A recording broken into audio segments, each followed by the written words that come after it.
Let's face it, we all procrastinate, right? And we probably feel guilty and criticize ourselves for it. But to help us stop procrastinating for good, Hannah Khan, who is a peak performance coach, is here with me in studio. Nice to see you this morning. Nice to see you too, It's funny that this is the last segment of the day, isn't it? A little bit? Waited right to the end. Like so many people do. Absolutely. So why do we do this in the first place? Why do we procrastinate? We procrastinate because we want to avoid the feeling that comes with doing the thing that we are not doing. So for example, it could be a negative feeling. Maybe there's a conversation that you know you need to have and it's going to be uncomfortable and awkward. So what you're avoiding is feeling uncomfortable and awkward.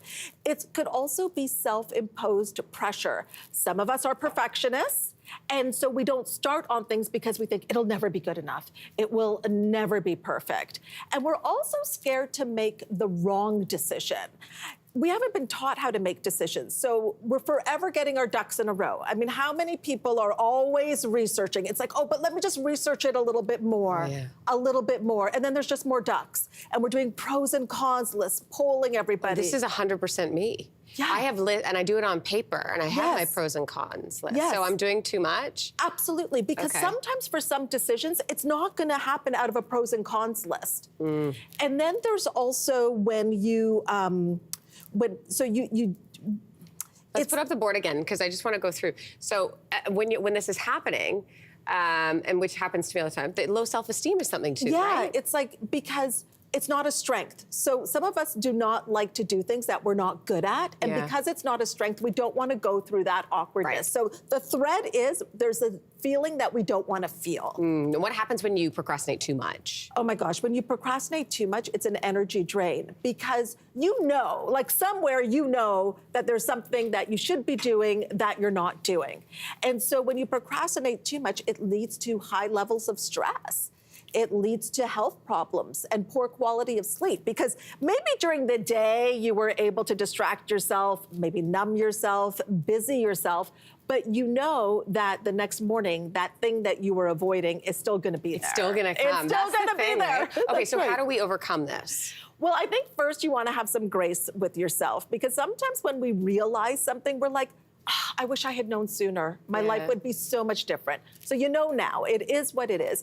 And then you want to start to make decisions and move on tasks. So either do it, ditch it, or delegate it. And there's also something called event action. So let's say someone asks you out for dinner on the weekend and you know you're not going to do it. You're like, I am going to be in bed with a good book.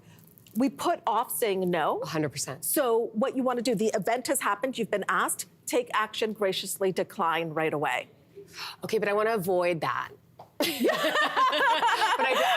don't want them to try to convince me. On it, right? I know, which is the problem, right? And then there's also environment, because our current environment has been set up for our current habits and our current results. So let's say you're procrastinating going to the gym. You can set yourself up for success the night before by having everything there for you, and also putting a timer on. I don't know if you've ever done this for tasks, but I did this with a client and she just said it was a game changer. 10 minutes for those things that keep getting pushed day to day. Just say, I'm just gonna take 10 minutes and do it. Put a timer on, even choose a different environment to do it, and you'll get it done. That's a great idea. But the most important thing, Lindsay, I would say, is how you feel about yourself. You've got to change how you see yourself, because probably your inner talk is that of a procrastinator, like I'm not getting on things, I put things off. So that is something that you definitely want to change. Do you procrastinate? You know, I have to say, one of the things that I would procrastinate that would stress me out was my bookkeeping. Yes. Every 3 months. Yes. And then I made the decision and I delegated it. And can I tell you, that decision actually increased my business, brought me more clients, brought me more money. And you might be wondering, like, how? It's because I could stay in my zone of genius. That's right. 100%. You gave your time back to you. To me. You're going to have to give me the name of your bookkeeper in the break, because that is something on my procrastination list. Oh, yes. And it'll be a game changer. You got it. Hey, thanks for watching. If you liked this, be sure to subscribe here, or you can check out more Your Morning videos right here.